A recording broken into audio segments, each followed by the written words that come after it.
Hare Krishna. So welcome all of you for today evening's program and discussion on Srimad Bhagavatam. So we'll start with prayers. Om Ajnanatimirandhasya Jnananjanashalakaya Chakshurunmilitam Yena Tasmai Shri Gurave Namaha Shri Chaitanya Manobhishtam Sthapitam Yena Bhutale Swayam Rupa Kadamahyam Dadati Swapadantikam Vandeham Shri Guru Shri Juta Padakamalam Shri Gurun Vaishnavamsya Shri Rupam Sagrajatam Sahagana Raghunathanvitam Tam Sajivam साद्वैतं सावधूतं परिजनसहितं कृष्णचैतन्यदेवं श्रीराधाकृष्णपादान् सहगण Lalita श्रीविशाखान्वितांश्च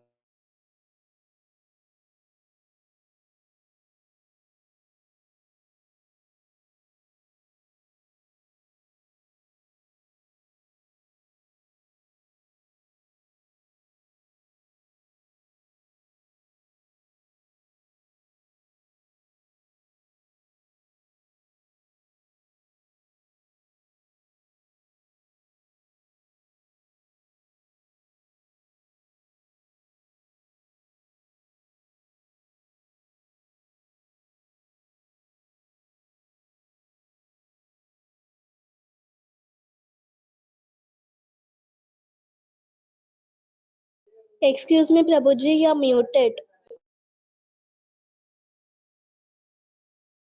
प्रभो नित्यानंद श्री अद्वैत गदाधार श्रीवासादि गौरभक्तवृंद हरे Krishna Krishna Krishna Hare Hare Hare Ram Ram Ram Hare Hare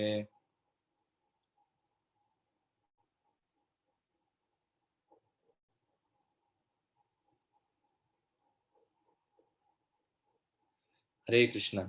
So sorry, I didn't see that I was muted and I finished the whole prayers, but no problem. So we were discussing yesterday on the series of verses where we are getting to know about different incarnations of the Lord. So we have discussed till I think Ninth. ninth shloka. Naranarayan Rishi also we discussed, and after that we also went till ninth shloka. So now we will go in the further shlokas. Okay. Hmm.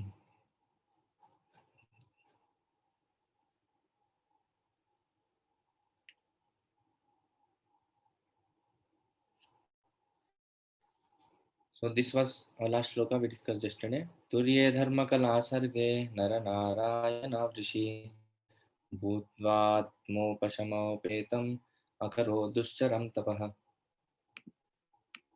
Okay, I think I'll put it up here. In the fourth incarnation, the Lord became Nara and Narayana, the twin sons of wife of King Dharma. Then he undertook severe and exemplary penances to control the senses. So we discussed about Sahasra Kavach, and also we discussed about how Narayan Rishi produced Urvashi and made Indra shameful of his activities. Especially, he came to teach us how to perform exemplary penances and how to control the senses. Okay. So now the 10th shloka. Panchamah kapilo nama siddeshah kala viplutam provachasuraye sankhyam tattvagrama vinirnayam. The fifth incarnation, named Lord Kapila, is foremost among perfected beings. He gave an exposition of the creative elements and metaphysics to Asuri Brahmana, for in course of time this knowledge had been lost. Purport. The sum total of creative elements is 24 in all. Each and every one of them is explicitly explained in the system of Sankhya philosophy. Sankhya philosophy is generally called metaphysics by the European scholars. The etymological meaning of Sankhya is that which explains very lucidly by analysis of the material elements. This was done for the first time by Lord Kapila, who is said herein to be the fifth in the line of incarnations. So, if you have heard about Lord Kapila before, he is the son of Devahuti and Kardama Muni. So Kardam Muni was one of the sons of Brahma. He was one of the 10 Manasa Putras of Brahma, and he was performing penance in a forest. So at that time, he worshipped the Lord. He actually was so perfected in his self realization, he was so perfected in his life, but he was given a duty by Brahmaji that he has to increase progeny in the universe. So for that sake, he wanted to marry and he worshipped Vishnu. So here we come to the concept. Actually, akama sarvakamo va mokshakama udaradhi tivrena bhakti yogena yajeta purusha param. We learn about this shloka in Dhruva Maharaj section, where Dhruva Maharaj went to the forest with the desires. But because he was worshipping Vishnu for fulfilling those desires, he was purified. But here Kardama Muni, he was having a desire to marry not because he wanted. There is a difference. Dhruva Maharaj worshipped Vishnu because he wanted the kingdom. But Kardama Muni did not worship Vishnu because he wanted to marry. He wanted to marry for the sake of service. He was given service by Lord Brahma that you marry and create progeny, and through that, so for that purpose, actually, he performed tapasya, and he pleased Lord Vishnu by his austerities, by his bhakti. Then Lord Vishnu personally appeared, and he was so overwhelmed. He was so pleased by bhakti of our Kardama Muni that it is written there that he started uh, crying actually. He started, tears started flowing from his eyes. So such nice devotional service Kardama Muni performed. So at the end, Vishnu asked, actually Lord Vishnu already knew what Kardama Muni wanted, but still he asked. So Kardama Muni said, I want a wife who can help me in my devotional service. So this is a very great thing to ask. Because everybody has so many desires in this world. They want to satisfy so many desires. Nobody will ask like this, that I want a wife so that she can help me in my devotional life. So Kardamuni asked, Lord was very pleased. And he said that after 2 days from now, Swayambhu Manu will come with his daughter and he will offer her to you. So do not reject, you accept her. She is a very nice girl. So her name was Devahuti. And Devahuti, she was such a beautiful girl. The description is given that when she used to play on the terrace of her palace, the Vidyadharas and the Gandharvas who used to go on their airplanes from the top, they used to see her beauty and fall down from the airplanes. Such was her beauty. So she was brought up as a princess. She was brought up as a queen. She was the daughter of Swayambhuva Manu. We discussed about Manu and Shatarupa, I think. They were the first male and female produced by Lord Brahma. Because Brahma, when he was thinking to create progeny and increase the praja in this universe, he wanted a system by which he can more and more quickly increase. Because on his own, he was not able to produce in large quantities praja. How much a single person can do? He was trying as much as possible, all the animals, all the 10 Manasaputras and 4 Kumaras and Lord Shiva and all the great sages, and he tried producing. But one day he was sitting and thinking that how will I increase progeny? So from his body there came one person with mustache and beard, and one person with raised breasts. So one was a male and one was a female. So both he came to know the process of union, and from there progeny came. So the first male and female were Manu and Shatarupa. So that's why we all come from Manu. That's why we are called Manushyas. And Prabhuji, yeah, Prabhuji, I have heard in the lecture that the four Kumar, Sanak, Sanandan, Sanatan, and Sant Kumar, they were, given the responsibility to increase the like the population, but this, I think they refused. That they just want to be in the uh, preaching of Lord Krishna. Is true? Yes, correct. They were first progeny of Lord Brahma. As you said, actually they came. And I guess then Manu and Satrupa then came into the picture. Correct. So we all came from Manu and Shatarupa's lineage. That's why we are all called Manushas. The four Kumaras who came, they were directly the son of Brahmas, and they did not produce any more progeny from there.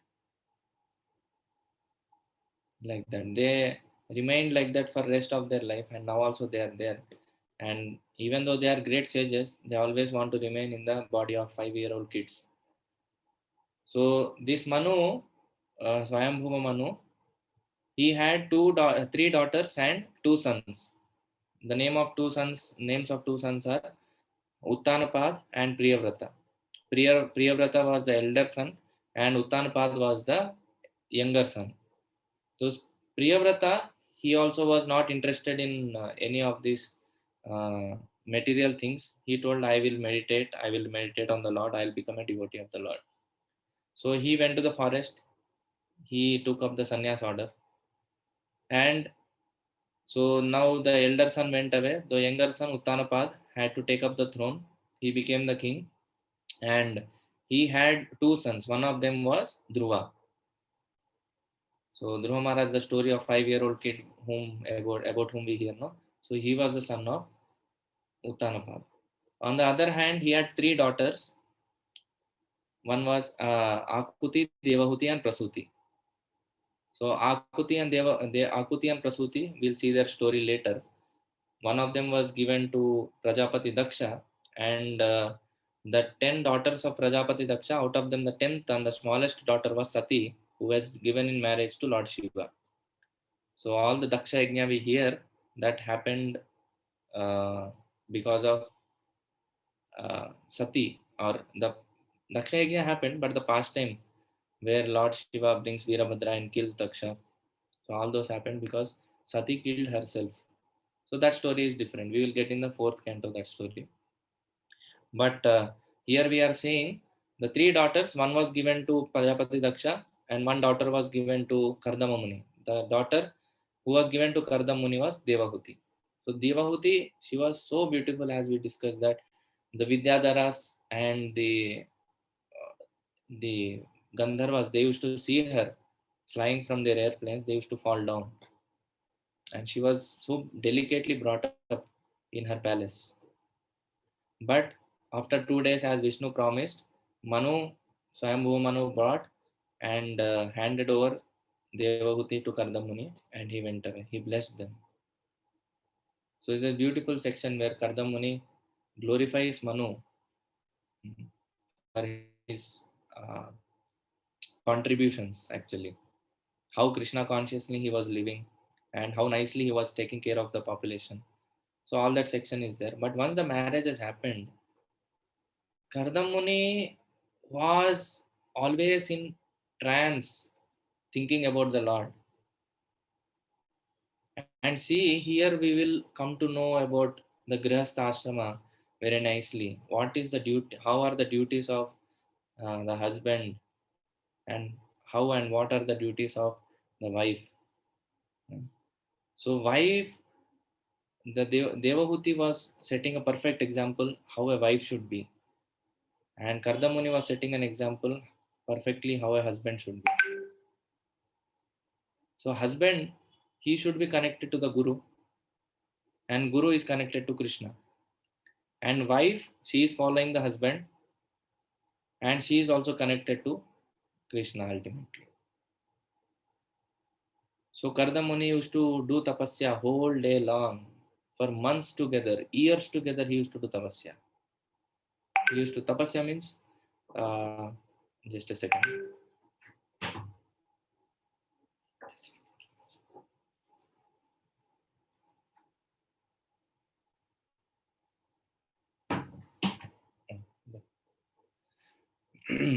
So he used to perform his austerities, he used to do his meditation, he used to do his bhakti. And on the external side, actually, he did not think much about the homely affairs. So Devahuti, who was accustomed to living a princely life or princessly life in the castle, in the palace of Manu, she got adjusted there. Till the time Kardamuni used to ask her to eat, she used to not eat. Her body became so frail and thin, and she never objected actually. The main thing was she never objected Kardamuni's actions. And as a result of that, because she never objected, that doesn't mean one should blindly do that. Because he was engaged in the devotional service of the Lord, that's why she did not object. That was another thing. She was also very intelligent. And after some period of time, actually, Devahuti, Kardamuni looked back to her after long time of tapasya and austerities, thinking about the Lord, meditating. He came out of meditation and he saw Devahuti. Her situation was not very good. So immediately he fulfilled all the desires actually what Devahuti had. He created an aerial mansion. Hmm.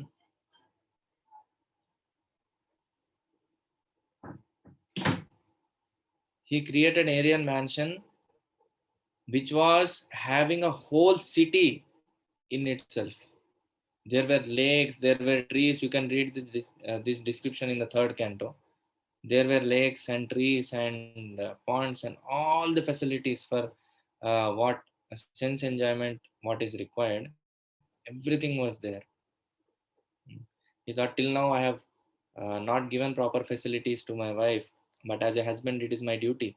So he created such a big aerial mansion because of his yogic power, and he satisfied her in all respects. So he had immediately so many damsels, other girls. They got Devahuti ready, and after that, in that aerial mansion, they enjoyed material life for thousands and thousands of years. It is said. So Kardamuni, then after that, he understood. And now Devahuti wants children. So Kardamuni was so expert in that also. So he expanded himself into 9 forms of Kardamuni, and he united with Devahuti, and they got 9 children, 9 baby girls. So all 9 of them were girls. And after providing such nice facility for Devahuti, and after providing her progeny, now he wanted to take off from the Grihasthashram. Now he wanted to. He has done his job. His duty was to create progeny. Now he has done his job. So now he wanted to retire to the forest. So he was going away. But Devahuti, she was, something was, Prabhuji, I'm sorry to interrupt. Is yeah, this place was Bindu Sagar, I guess? Bindu Sarovar, yes, Bindu Sarovar, right? correct. Okay. So then he was retiring to the forest, and at that time Devahuti was seeing to the ground, and she was like, ladies do. She was doing with her thumb finger of the foot that scratched the ground. So he understood that there is something lacking. He understood that she wanted a son, because girls, they get married and go to the other house. So she wanted a son. So then Kardamuni provided her with a son who was an incarnation of the Supreme Personality of Godhead. He was Kapila. So you can see, if we want that kind of progeny, we have to do that type of austerity also. Lord agreed to become the son of Kardamuni because he was very pure. He was a pure devotee of the Lord, and he was completely detached. Although externally you see that he was enjoying so much in that mansions, but everything he did only as a matter of duty. He was never attached internally. So in Bhagavad Gita, we get this verse, Padma Patra Mivambasa. So we have to be like lotus flower. Kardamuni showed that example, how exactly to be like a lotus flower or a lotus leaf actually, because the drops of water cannot stay on the lotus leaf. They immediately slide down. Like that, for a person who is completely conscious, a pure devotee of the Lord, he cannot be touched by any material sinful activities. Although externally he appears to be acting, but Muni was externally appearing be engaged in so many activities. He produced children also. He appeared to enjoy also on the aerial mansion on the cities. But actually, he was never implicated in all these things because internally he was never attached. He was always thinking of the time when he will again go back and start his devotional service or again engage full time in devotional.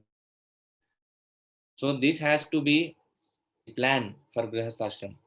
Like Radhesham Prabhu also says, I heard from him that um, when we are entering into Grihasthashram only, our exit plan has to be ready. So Kardama Muni also, he entered Grihastha but his exit plan was ready.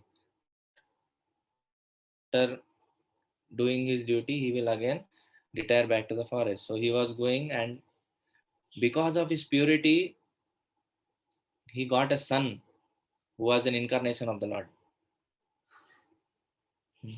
So if we also perform such pure devotional service, then we can also, I don't say that Krishna will come as our progeny, but the purity will attract pure souls. If we are impure, then we will attract impure souls. It's very important for us. So in our in our day-to-day life, we have to imbibe devotional service as much as possible. We have to chant. We have to hear about the Lord 24 hours. If we are Krishna conscious, then our life will be very easy.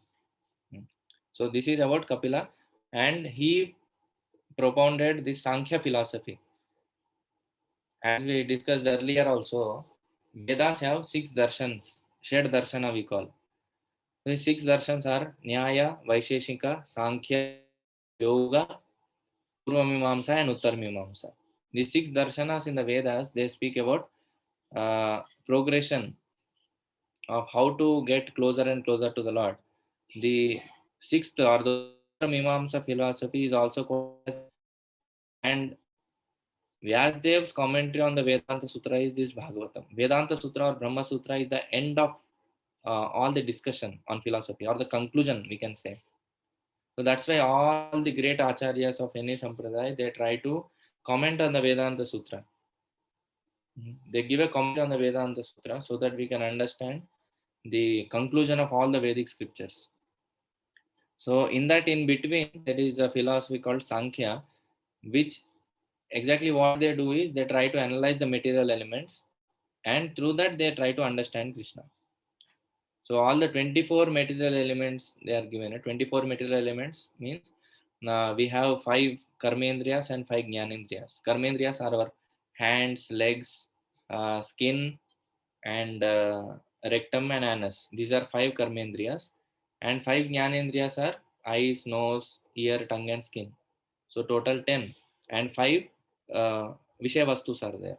Shabda, Sparsha, Rasa, Rupa, Gandha. Taste, smell, sound, touch, and one more. So Shabda, Sparsha, Rasa, Rupa, Gandha. Taste is the fifth thing. So 15 till now. And there are 5 elements: earth, water, fire, air, and ether. These are 5 more. So 15 plus 5, 20. And there are 3 subtle elements: mind, intelligence, and false ego. So total 23. And sum total of all these 23 is the Mahat Tattva, 24th element. So these 24 elements in total are the only thing present in this material world. Whatever you see around, whatever we see around this table, this laptop, or this whatever we have mobiles, and we have this shirt, this body, everything is made only out of these 24 elements. There is no other thing. Now we can understand how intelligent Krishna is, how expert he is. Just by 24 elements, he has created and managed all this material universe. Element Prabhu ji Yeah. So that is expertise of Krishna. Just imagine if we are given the task of creating such a big universe and holding such a big population in this universe, we how much tamasha we will do. But Krishna, just 24 elements he created. That's all. He created a system out of this only 24 elements. So there is not much enjoyment in this world, not much variety in this world. But on the other hand, Krishna's devotional service and Bhagavatam we will hear Navarava Rasa Dhamnyam Uddatum Rantum Asit. King Kulakshekara says that in every moment there is newer and newer rasa in devotional service. In material life, exactly the opposite. There are only 24 elements. So this is the kind of analyzing that they do in Sankhya philosophy. They try to understand this material world by analyzing. So here also in Purport it is said, no, the etymological meaning of Sankhya is that which explains very lucidly by analysis of material elements. So this was done for the first time by Lord Kapila. So Kapila, he instructed his mother, actually Devahuti, at one point of time, she gets tired of material enjoyment and she wanted to know about devotional service of the Lord. So, as an incarnation of the Lord, first of all, he instructs his mother in the science of devotional service and also he gives to Asuri Brahmana. So, there was a Brahmana whose name was Asuri. This is not Asuri, Asuri means demoniac, but his name was Asuri. So, there is not much information about this Asuri Brahmana. Prabhuji, Yeah, Hare Krishna. Your voice is not coming. okay, Prabhuji. Huh? Prabhuji, can you hear now? Yeah. What is the 24th element, Prabhuji? 24th element is Mahat Tattva. Means what? Mahat Tattva means it is the combination of all these 23 elements. From Mahat Tattva, actually, these 23 elements come. Oh, okay, Prabhuji. Thank you. Thank you. So, we will go to the next incarnation here. षष्ठमत्येरपत्यत्वं व्रतः प्राप्तोऽनुसूयया अन्वीक्षिकीम् अलर्काय प्रह्लादादिभ्य ऊचिवान्. The sixth incarnation of Purusha was the son of sage Atri. He was born from the womb of Anasuya, who prayed for an incarnation. He spoke on the subject of transcendence to Alarka, Prahlad, and others. Purport. The Lord incarnated himself as Dattatreya, the son of Rishi Atri and Anasuya. The history of birth of Dattatreya as an incarnation of the Lord is mentioned in Brahmanda Purana in connection with the story of a devoted wife. It is said there that Anasuya, the wife of Rishi Atri, prayed before the Lords Brahma, Vishnu, and Shiva as follows: My lords, if you are pleased with me and if you desire me to ask from you some sort of blessings, then I pray that you combine together to become my son. This was accepted by the lords, and as Dattatreya, the Lord expounded the philosophy of spirit soul and especially instructed Alarka, Prahlada, Yadu, Haihaya, etc. So Dattatreya, we see his picture. He has three heads and a cow is standing beside him. Not cow, actually. Dogs are standing beside him. So he was an incarnation of Lord Vishnu.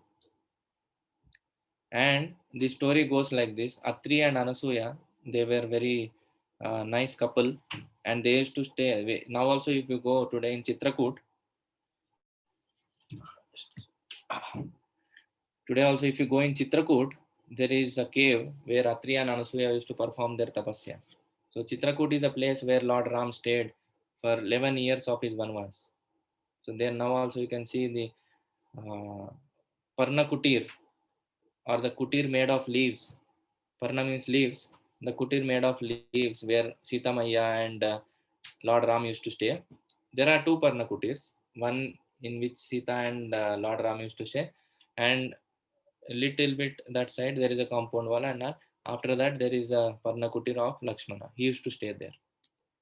And in Chitrakoot only there is a cave of Atri and Anasuya. So Sita Devi used to come to Anasuya and take lessons in Pativrata Dharma and Stri Dharma. So you can imagine Anasuya is a very famous personality, counted among one of the 6 um, famous Pativratas.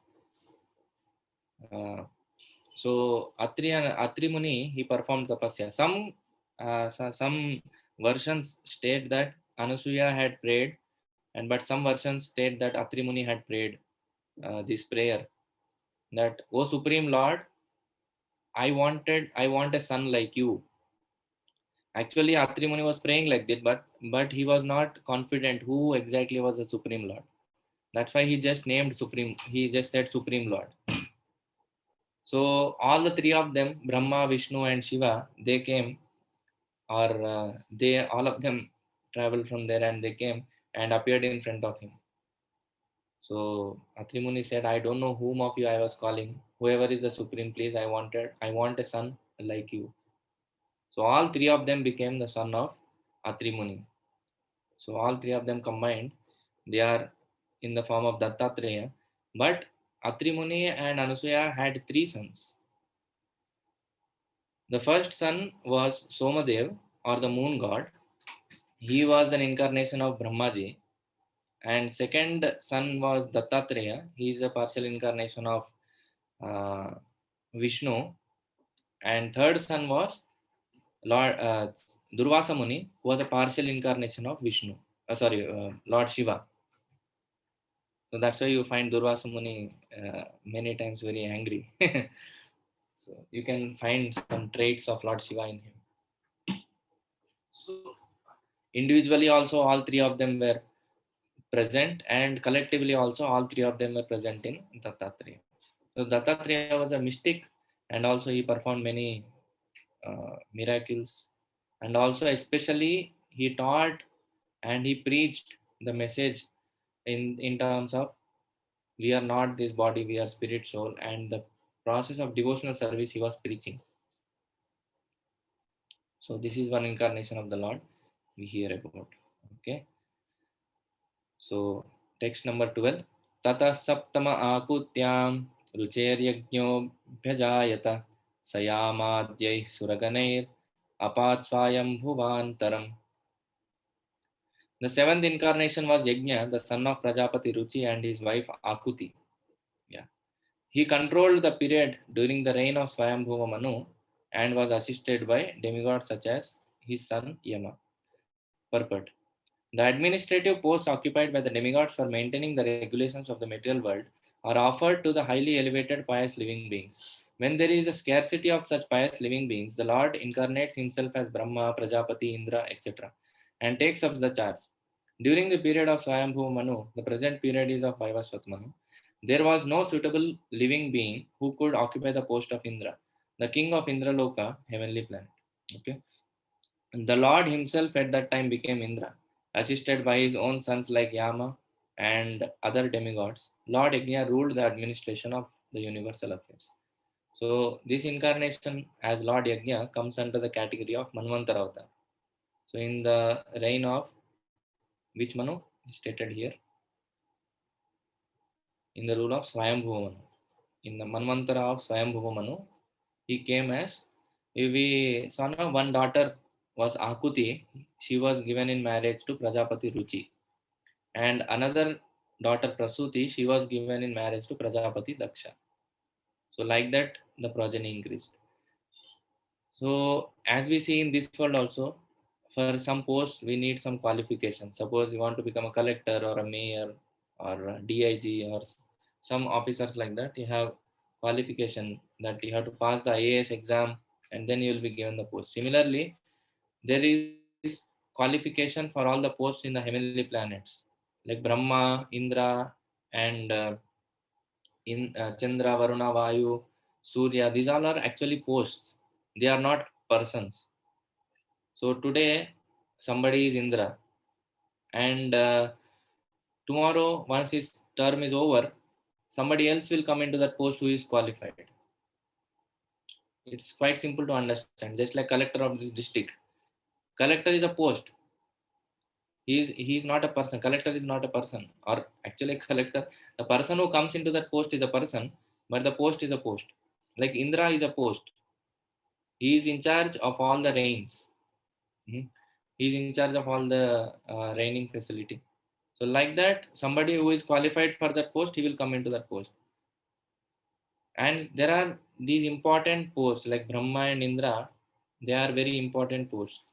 If somebody is not qualified for that post, what is the qualification? One has to have that enough punya karma.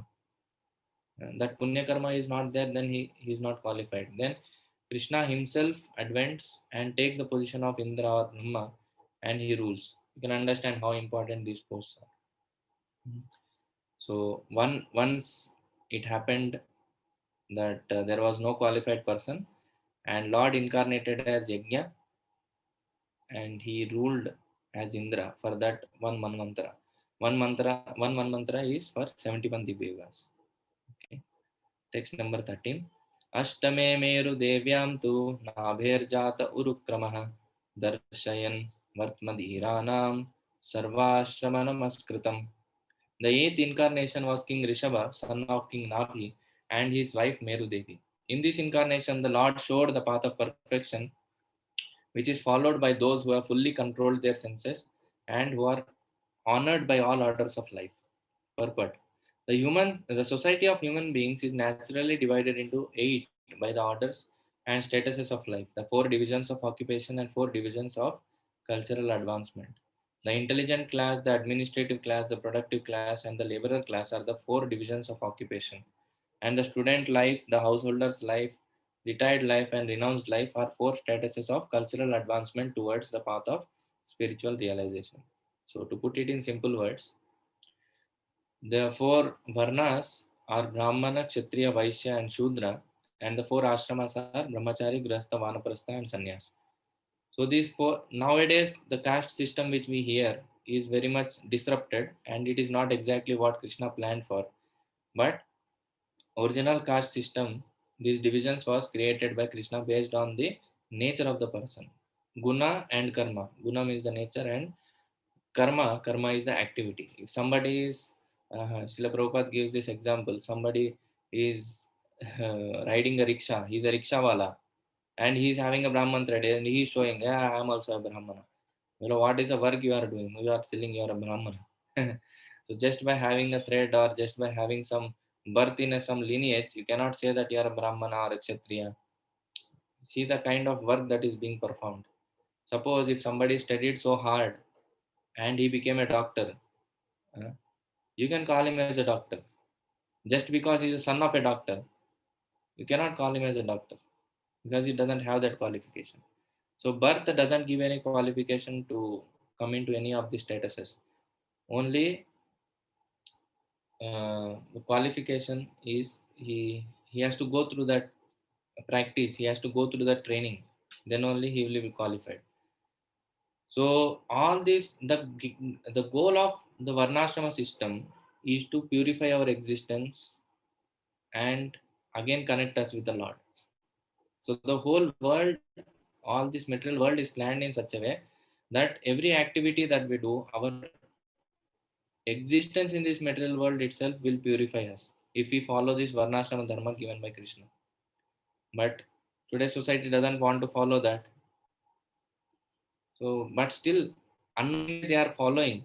This cannot be mitigated totally. Uh, Somebody is a student, somebody is a householder, somebody is retired, and somebody is renounced completely.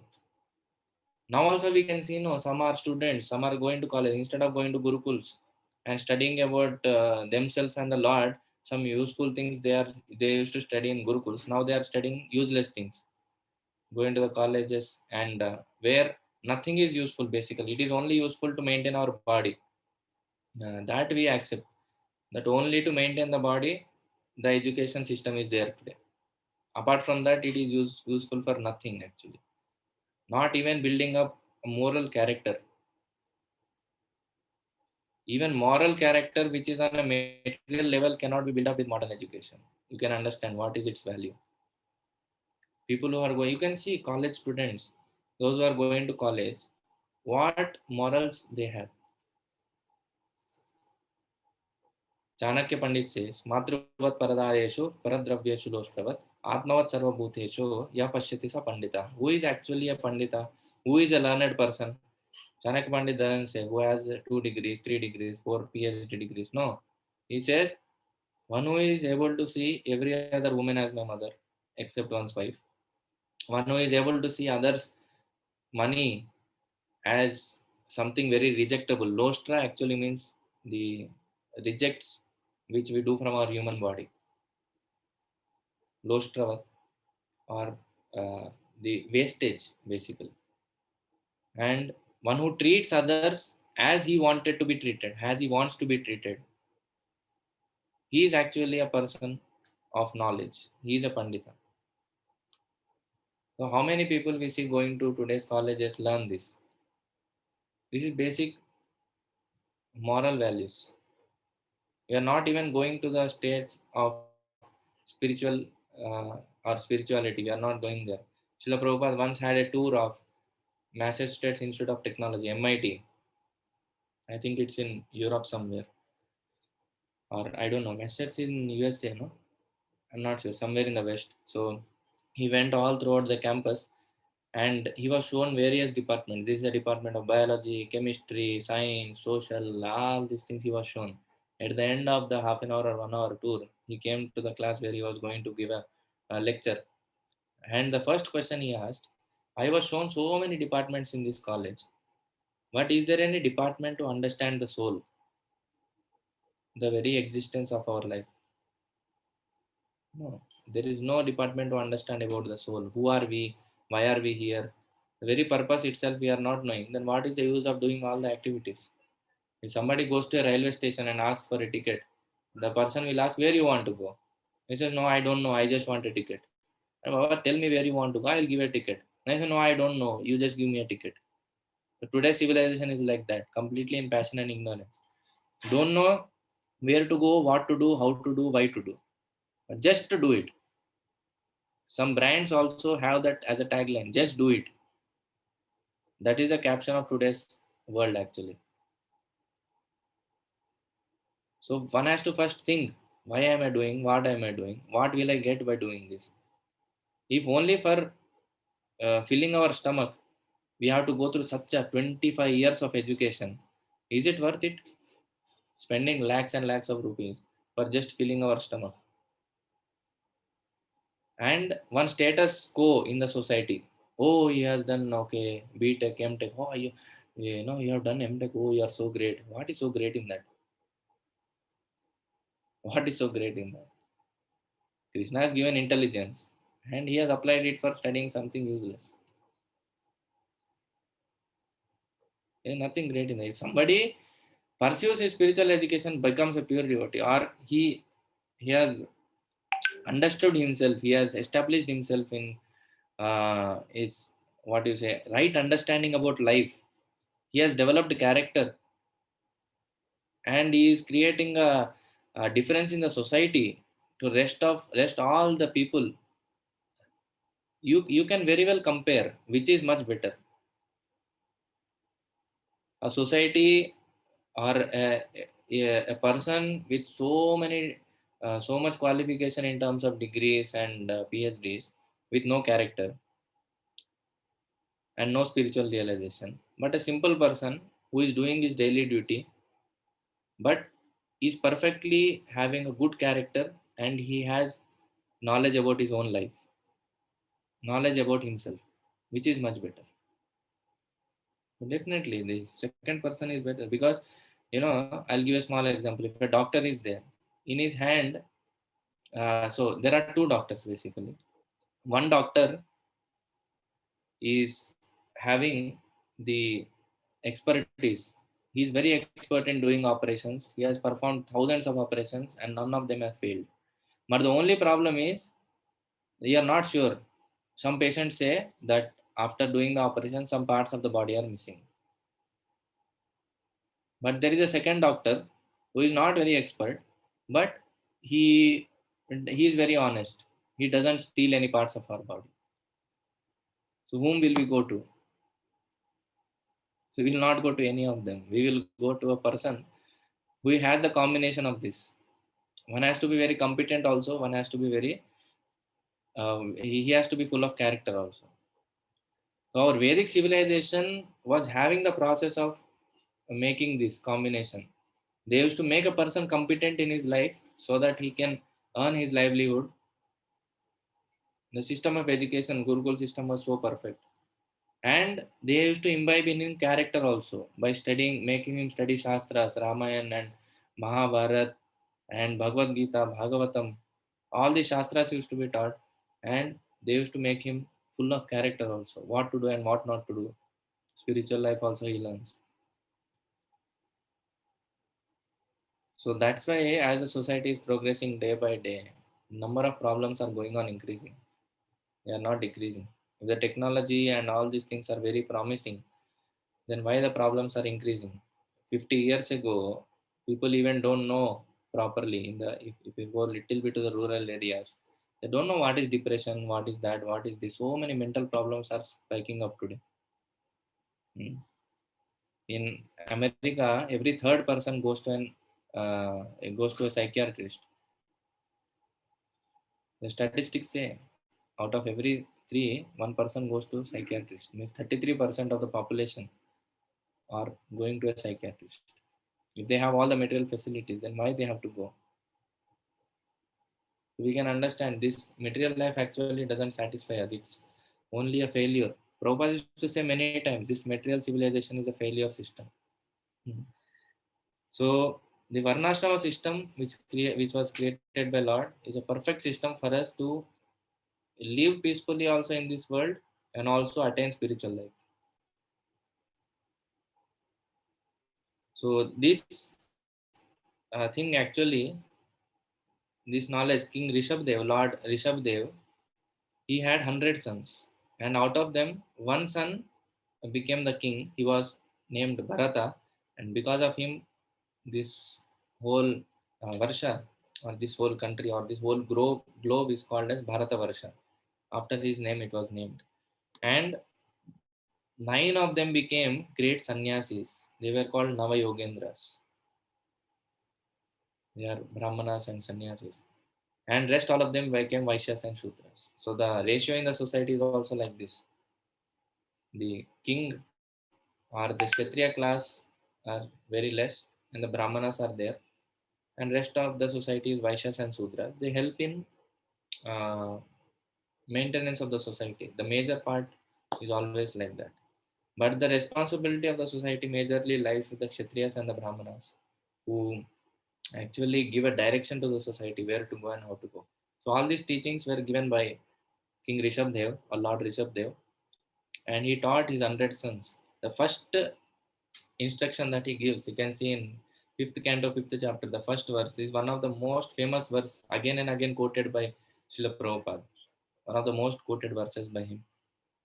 Nayam deho deha bhajam niloke kashtan kaman arhate vidbhujami tapo divyam putra kayena sattvam shuddhe dasmat brahma saukyam tunantam. He says that the pleasures for this body, that eating, mating, sleeping and defending, that are available even for the hogs and dogs. The pigs, hog means a wild pig is called a hog. Even pigs and dogs are having this facility for eating, sleeping, producing children, and defending, making arrangements for their life. So just don't live a life so that these facilities are arranged for us. Instead, use all our energy. Tapo divyam putrakayena sattvam shuddhyed yasmat brahma saukyam sanantam. Says you'll use our life for performing austerity, taking ourselves away from the sense gratification propensity. Like we saw the example of Kardamuni. Internally, he was detached. Although externally, all the activities are going on. His life was going on. His duties were going on.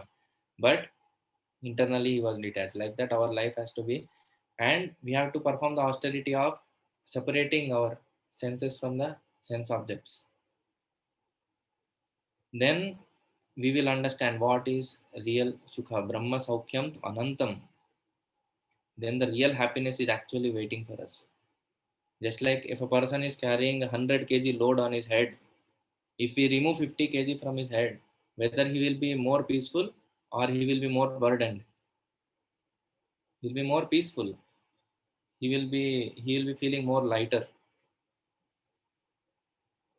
So like that, the more things we get detached in this material world, that's like reducing the weight on our head.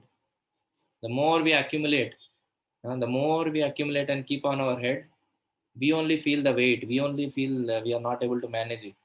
But just leave it. Just get detached from the things of this world and have only Krishna as the attachment. Then Krishna will take care of everything. Famous sloka, Yoga Kshemam Vahamyaham, says, I will take care of everything. What you have, I will take care. What you don't have, I will provide. Ananya Sintayanto Mam, Yejana Pariyupasate, Tesham Nityabhiyuktanam, Yogakshemam Vahamyaham. So, yes, what you don't have, I will provide. What you have, I'll always protect. So, don't worry. So, the conclusion is we have to understand first actually what is the goal of our life and take this process of devotional service very seriously. But this alone can actually give us the right understanding of our life and take us back to Krishna. The real happiness which we are searching for can only be attained by this path. Others all are just Dindora पीटना. डिंडोरा पीटना मतलब पता है ना? तो डिंडोरा पीटते हैं, कुछ अनाउंसमेंट करते हैं. In Telugu we say paina pataram lona lotaram. So everything from the outside appears very nice, but inside nothing. Khokla hai. So material happiness is like that. Outside you see very beautiful, very delicate, very nice. You will feel, oh, so nice, I want to enjoy. But after going there, there is nothing. Just the opposite is Krishna consciousness. Okay. So the next few verses we'll take tomorrow. Hare Krishna, Prabhuji, Dhanvat Pranam. Krishna. Yes, Mataji. Prabhuji, you told that Dattatreya is a incarnation of Lord Vishnu, right? Yes, Mataji. So my doubt is that he has a dogs beside him, no? Means dogs are also worshipable, Prabhuji? No, exactly. I also want to know the reason why he has dogs. One thing I know that he likes dogs very much, and he has Okay. dogs beside him. But exactly, I don't know what is the reason. I'll try to find it. Then why in our Krishna consciousness they say we should not tame dogs and we should not have pets less dogs? That's what, because dogs are unclean. Okay. On a practical level, see, he is incarnation of Lord, so he may do some things. We cannot imitate that. Okay. So Not dogs, even unclean. Sorry, Prabhuji. yeah, Not even unclean. But during Satya Yuga, yeah. if any dogs appear near the, if Yajna Mandapam, the Devatas would not take the Ahuti because of the dog. Correct. If any dogs come, it is like apacharam like that. Yes. So that's because they are, all these animals in the Vedic society also, they used to be outside the house. Means just outside the house, there used to be a compound where all these animals used to be. They were never allowed inside the house, because inside the house we worship the Lord and do other things. But then we have even Kalabhairava, na Prabhuji. He is Kalabhairava, he resembles dogs only. Kalabhairava. He's also one of the gods, right? Okay. And Kalabhairava, most of them, Brahmins also, there is some festival, Prabhuji. For that, they wear this garland of, what we say that, with urad dal, we prepare that garalu, we say, no, Prabhuji. yeah. Garal mala. Vada. They, Vadamala, they put to that black dog. They wantedly they will search for black color dog, Kalabhairava. Okay. They put the garland around the neck of that black dog. Okay, so I understood. There are procedures actually. There are 18 Puranas, no? Out of that, 6 Puranas are mentioned for people who are in goodness. 6 are for people who are in passion, and 6 Mhm. are for people who are in ignorance. Okay. So, in the ignorant people's Puranas, maybe some procedures are there like that, and there is Mhm. even provision for giving Balidan and all. So that is for a different class of people. But actually, Okay. Satvaguni Puranas don't encourage this kind of. Okay. Okay, Prabhuji. Thank you very much. Hare Krishna. Danvat Pranam. Prabhuji, Hare Krishna, Prabhuji. Hare What? Krishna. Prabhuji, in Varnashrama, if we take Varnashrama, in which Varna system I can belong to? I have this question from many days. Okay, so Brahmana, Kshatriya, Vaishya, and Shudra, like that. Yeah, Prabhuji.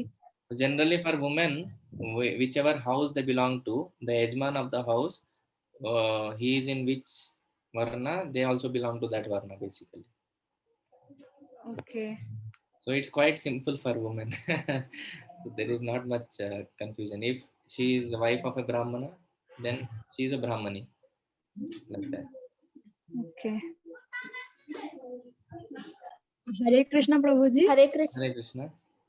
Prabhuji, regarding the dog, one Prabhuji had told me that when a malab soul gets a dog, life of a dog, so that soul needs to fulfill the karmas. Like he had done some previous karma, that's why he had got the life of a dog.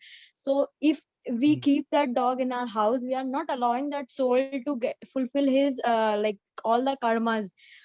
So in that way, it's harming that soul, so we shouldn't be keeping dogs at home. Like, is it true? Matlab, he had told me this, I was convinced with this, but again when all this got discussed today, I was like, okay, what is this? So I just wanted to clarify.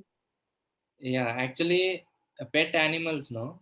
In Shastras, it is written. I have read in Garuda Purana actually, or I don't know exactly Garuda Purana somewhere. But if somebody keeps pet animals, somebody binds them in his house, he has a separate hell for him. And now this is quite, I don't know, very heavy kind of thing. People who are keeping pets, they're restricting their freedom. But So we have to tame cows now, Prabhuji. cows are a different thing. Cows is. Goshala actually is a failure model of Vedic society. In Mhm. Vedic society, there was never a Goshala concept at all.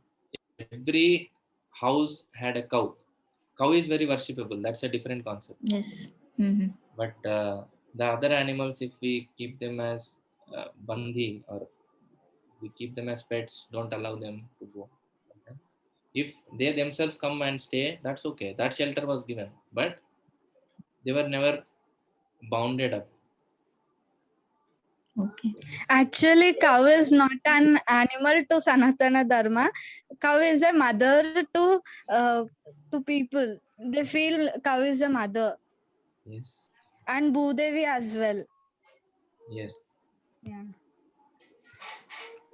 So Hare here, Krishna, Prabhuji. I was yeah, having a doubt. yeah. Prabhuji, Dattatreya, we see they worship Dattatreya in Gangapur. Do you have any idea Gangapur? No, I heard about it somewhere. He is related to Sai Baba, right? Sai Baba, Prabhuji, they say huh? Prabhuji, they say if a person is affected by any bad thing, if they are affected. Your voice is breaking. Sorry, Prabhuji, sorry. Yeah, I'll try rejoining, Prabhuji. yeah, no problem.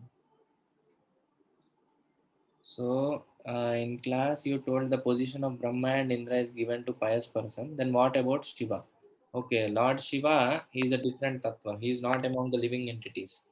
These posts are for people or living entities, the Jiva Tattva category.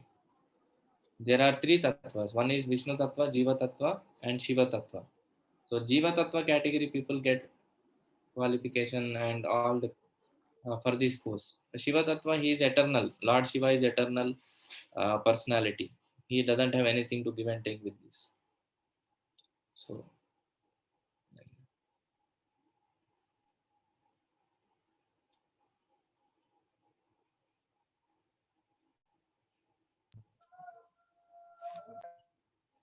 Hare Krishna Prabhuji, can you hear me now? Yeah, yes. Actually, I was telling that they worship Dattatreya in Gangapur. It is special if anyone is affected by evil powers or tantric vidya, or if anyone is affected by that, they go there. Is it true? I'm not sure. I have not heard about it. I'll confirm and get back to you. And Prabhuji, there is one soil, Vauri we call that. If anyone is not feeling good, like they eat that, they feel that it will be very helpful for them. I want to just know is it true or no, and it has proved effective in many cases. Yeah, there are many procedures like this, material procedures, which have that power because material elements also follow some laws, no? So even the Ayurvedic medicines, why they work? Because they are induced with that power. So if somebody is expert in getting out those things from certain objects, then you can do it. All depends on the person who is performing that upachara. For example, if somebody is bitten by a snake, he can be cured by chanting mantras also. Just by chanting mantras, the poison of the snake can be removed. So it all depends on the person who is performing that kind of upachara, that kind of treatment.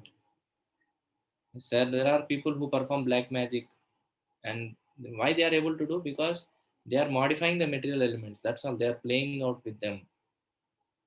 Earth, water, fire, air, and ether. So, and mind, intelligence, and false ego. The more you are able to play with the material elements, the more you can get flexibility with them. It's just a practice. Now, a mechanical engineer, he can repair a car. Why? He has practiced that. Similarly, if you practice playing with the material elements in some particular fields, then you can do that. It's very easy. The training has to be there. Prabhuji, Yeah, I have heard Prabhuji that if anyone is not good or if anyone is affected by anything, he goes Gangapur on Amavasya, takes a holy dip, and it is so powerful. It is said. Yeah, some these are all, but in a material platform only. It's for curing the body. And But Prabhuji, it is related to Dattatreya, right? no, I don't know about how Dattatreya Bhagwan comes into picture when one wants to cure his body. Maybe if that desire is there, if he has faith on the Lord, by the power of Dattatreya, he is getting cured. But many times it's only on a mental platform. So now once I was going in a train, and there were some people who are doing some, what to say, bhajan of somebody who is not even God, basically. But they were feeling so much ecstasy by chanting his name. They were doing continuously 1 hour, 2 hours bhajans. I was thinking, this fellow is not mentioned in scripture anywhere. He is not even God. He is just a living entity. People are singing his bhajans. How they are getting ecstasy? How they are getting that bliss? How they are feeling happy? I just thought for a moment. Actually, it's mental adjustment. So many times, even while practicing devotional service, also we try to misinterpret our mental adjustment to something uh, we call as happiness. But no, that is material. That is on a material level. Mind can be happy or sad. Krishna also says, "Uddharet atmanam avsadhayet." So controlling the mind, it should not be misunderstood. The material emotions and spiritual emotions are completely different. Sometimes emotions which we feel, even for Krishna, they may spring up from our mind, but still it's okay because it's for Krishna. Even the material emotions become spiritual. But know whether the emotion is spiritual or material. yeah, it takes some time. That's why you cannot immediately mention, especially if it is for Krishna. We need not worry whether it is material or spiritual. But if it is for some other things which is material, definitely you can understand it is on material platform only. So there only the distinction comes. The spiritual material, some immediately, sometimes you go in front of the deity, you will find so beautiful Krishna was, And especially when we go to yatras, we experience this. We never want to come back from that place, and some devotees cry when they come back. So these are spiritual emotions. Hmm. But some people, they come in front of deity. Once there was a person, he came and he started crying and he started rolling down and doing all kinds of things. Bhaktisiddhanta Saraswati Thakur, he said, these are all just uh, material emotions that he is showing off. So sometimes we also go in front of the Lord. First time somebody comes to temple, he feels a kind of attachment to the Lord. So initially Krishna gives the taste. So that is spiritual to some extent, or actually that is spiritual. But after that, if we try to go on a mental platform, then that becomes material. Prabhuji, does anything mentioned about birthday in our Puranas, Prabhuji? How to celebrate or should we celebrate? No, I don't know. At least I don't have information regarding that. Okay. Guruji, can you explain that four ashrams and varnas once again? Okay. The four varnas are Brahmana, Kshatriya, Vaishya, and Shudra. So Brahmana is a very intellectual class of person, or intellectual people who are very learned, and they are learned in the scriptures and general knowledge. Hmm. So they are the Brahmana class of people, and Kshatriyas are the, Scriptures is Brahmana. sorry, One who is perfect in scriptures, he is Brahmana. yes, exactly. Okay. So See, we can say that the one who is always engaged in the service of Lord Krishna uh, is also known as Brahmana. Like uh, Vaishnav Brahman, we can say. yeah, he is a Vaishnava, but all the Brahmanas necessarily don't be Vaishnavas. That's the problem. I'm not, yes. So some may be worshippers of some demigods also, but because of their qualities, they are Brahmanas. The qualities of Brahmanas are uh, Jnanam, Vijnanam, Astikyam, Brahma Karma Svabhavam. What is that?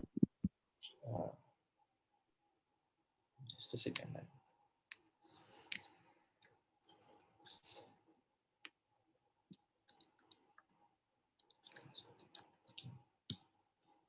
Okay. Shamodama tapashaucham, Shantirajamayocha, Jnanam, Vijnanam, Astikyam, Brahma Karma Svabhavam. So these are the 9 qualities of the Brahmanas. This is mentioned in verse number 18.42. You can note down if you want, and you can go back and see that verse. It gives a detailed description of who is a Brahmana and what are his duties. So Third chapter, 18 point. 18.42. No, this is from Bhagavad Gita. Sorry, I did not mention it. Bhagavad Okay, Gita 18.42. okay, Prabhu. Prabhuji, then people who perform services at temple like Krishna's temple, they comes under which varnashram? Yeah, this is a question which needs some explanation. I'll tell about this. Okay, first we will complete this, then I will tell. Hmm. So the Brahmana, he has these 9 qualities. Kshatriya, the next verse actually says, I'll try to share the screen only. Kshatriyas are having this quality.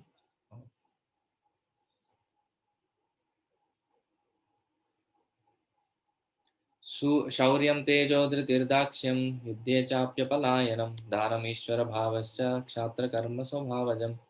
So they have 7 qualities: Shauryam, Teja, Dhriti, Dakshyam, Yudhya Chapyapalayanam, Dhanam, Ishvara Bhava.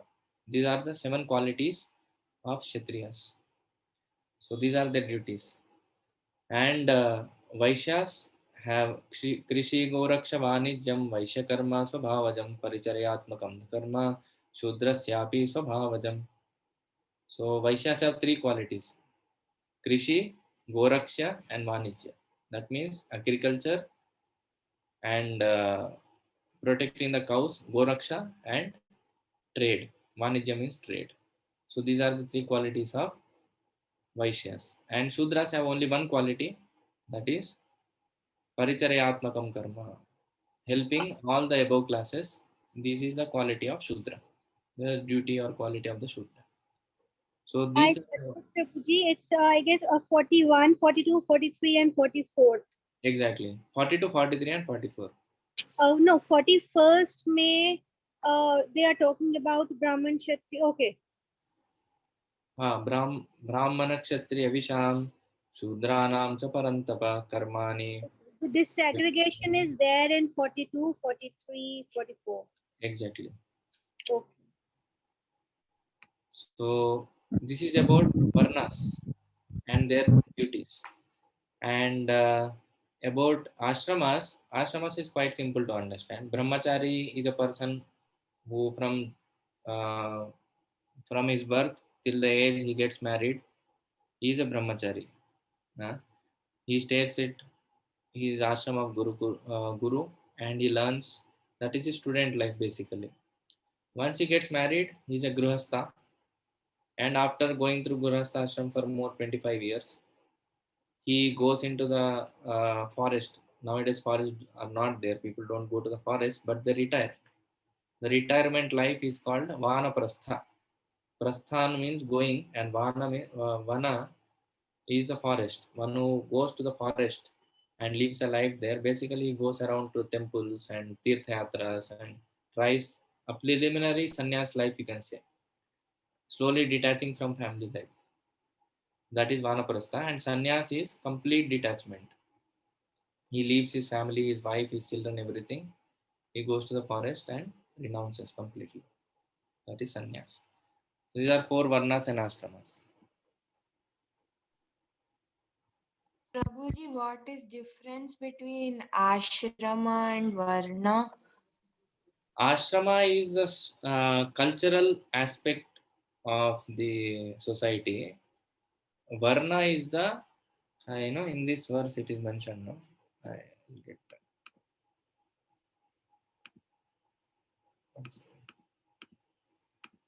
Which verse we were reading? 12th verse, I think. Yes.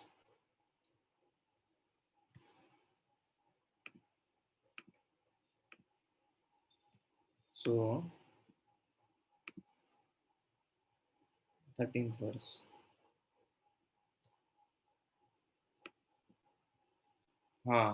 Divisions, 4 divisions of occupation and 4 divisions of cultural advancement. So 4 divisions of occupation, what occupation we do for maintaining ourselves, that is Varna. And 4 divisions of cultural advancement are ashramas. This is the difference. So, Prabhuji, who's a teacher, for example, he comes under Brahmana. Correct. Okay. So, one who wants becomes doctor and all that, who in which Varna does he come? See, today's scenario, you can understand that somebody who is accepting a salary and working, he is a Shudra. Brahmana, Kshatriya, and Vaishya don't accept any salary. Brahmana just does service and lives on Dakshina. Kshatriya, because of his power, he just takes whatever he wants. Nobody can reject him. He's a king, he protects. And Sir, Vaishya actually risks his money. So all 3 classes don't accept any salary from anybody. Only Shudra is a person who works for somebody and accepts salary. Prabhuji, then the politicians who have power, then they come under Kshatriya. They are supposed to come under Kshatriya category, but they are actually thieves. They come under Kshatriya category.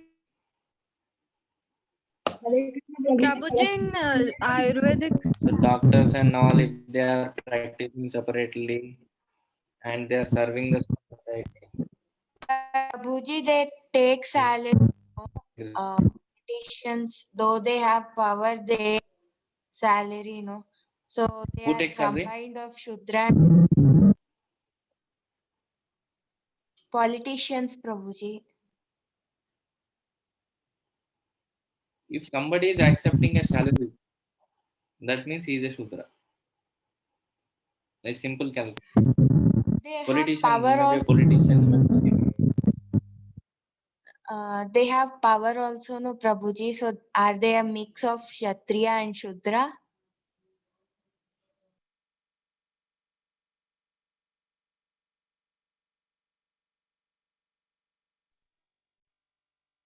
I think in 21st century everything is flawed. Hare Krishna, sorry, I lost the connection. I just joined back. Prabhuji, you said no that anyone who is accepting salary is a Shudra. Yeah. But the politicians, they have power also and they're taking salary also. So in which category they come? They are partly Kshatriya, partly Shudra. Okay, so a mix of both. So the Shudra aspect is there. Prabhuji, will you Mix, please explain Vaishya again? Sorry, Mataji. Will you please explain Vaishya again? Like I'm clear with. Can you once repeat again? Am I audible, Prabhuji? You explain Vaishya again. Vaishyas actually they risk their money. They put some investment. So they are the ones who exchange goods and is this is so? The ones who Exactly. invest Vaishyas are the people who trade. Prabhuji, trading. Prabhuji, Correct. one a milk seller or a shopkeeper, in which category they come? They are Vaishyas, I Shop. guess. Yes, yes. Shopkeepers are Vaishyas. And the ones who are into the laborer categories, or probably the ones who are getting the salaries or the wages, they comes under the labor class, which is Shudra. Am I right? Yeah. Yeah, they are Shudras. They come into Shudra category. Not only the laborers actually. Whoever is accepting a salary. He is Yeah, depending on salary or somebody. wages. One who is. Yes, correct. Prabhuji, the Ayurvedic doctors who Correct, correct. won't take any money, they comes under which category, Prabhu?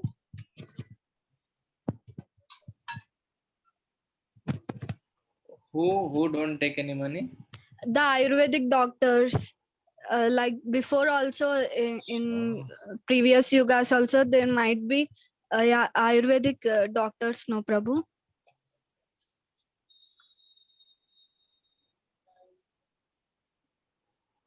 One second. I'm just trying to set right my internet connection.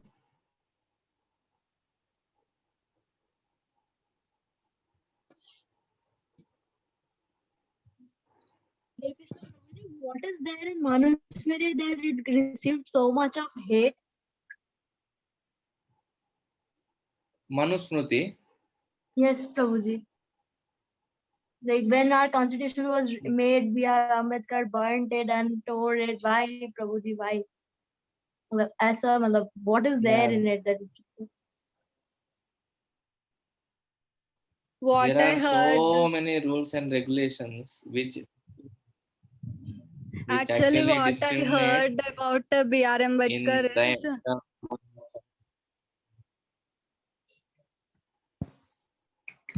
Yes, Mataji. Yes, Prabhuji. Actually, we celebrate B.R. Ambedkar birthday so very grandly in my place. I was searching about B.R. Ambedkar. Then I got to know he teared the Manusmriti and he just burned the Manusmriti. The reason is why he did like that is in Manusmriti it is mentioned about various varnas and he misunderstood that concept. He don't know the actual varna system. He only know the Portuguese caste system. He thought Portuguese caste system is nothing but a varna system which is mentioned in our Manusmriti. That is the reason he told. And he had read other Max Muller's pers- books and yeah, he read yeah, that I know, yeah, but he should have not done that, right? Like he should have at least read the original version. Yeah, that is the reason. He even converted into Buddhism at his late ages, like when he, yeah, he Correct. also converted. It is very dangerous if people have half knowledge about anything. It is very dangerous. He should have read the original Manusmriti, but he didn't read original Manusmriti. He read Max Muller's what he converted, or his perception, what he wrote. He read that and he just burned that. When I heard that, my heart broke, because today we feel like because of Ambedkar, today we are in a good position. Prabhuji, I have Yeah, but actually these are all agents of Kali. They are trying to misinterpret and trying to destroy the society. Prabhuji, I have a doubt. Yes, Mataji.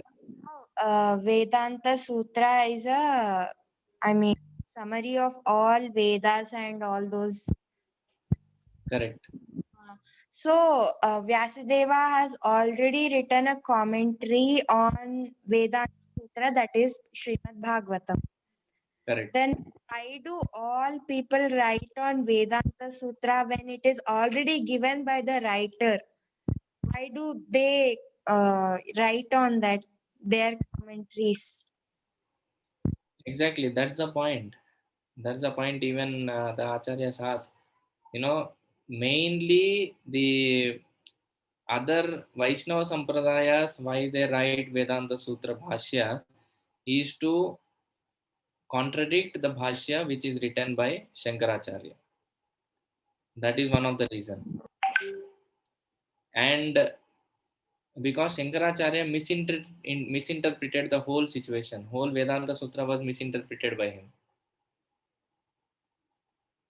So again, Vaishnava Acharyas have to come, and Madhvacharya wrote a Bhashya, Ramanujacharya wrote a Bhashya, and to explain it in a Vaishnava way. And each Vaishnava Sampradaya is taking us one level higher. So Ramanujacharya came after Madhvacharya. Madhvacharya wrote a Bhashya contradicting completely the Shankaracharya's Bhashya.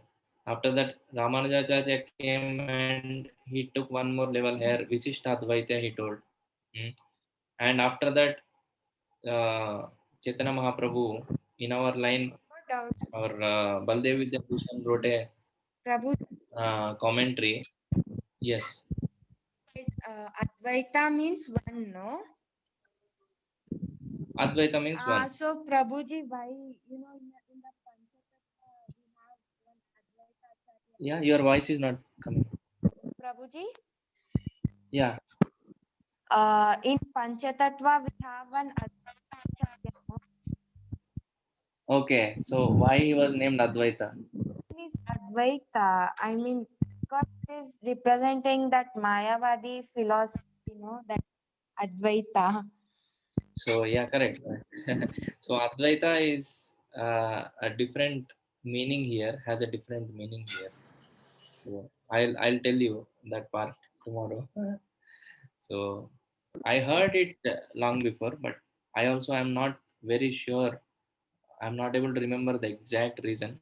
That's why I wanted to confirm, and I'll tell you tomorrow. So Prabhuji, thank you. yeah, so all the Vaishnava acharyas, that's why they write these commentaries, because their version of this Vedanta Sutra, or they explain in terms of uh, their understanding, or they wanted to take they wanted to present a particular view of the Vedanta Sutra. So Shankaracharya presented a view which was Mayavadi view, but Vaishnava Acharyas present a proper view actually. So, Okay, Prabhuji. so very nice discussion we have. So now we'll try to continue tomorrow. Okay. Thank Thank you, you. Prabhuji. Krishna. Hare Krishna, Krishna Krishna, Hare Hare, Hare Rama, Rama Rama, Hare Hare. Thank you also. Hare Krishna. Thank you, Prabhuji. Hare Krishna. Hare Krishna.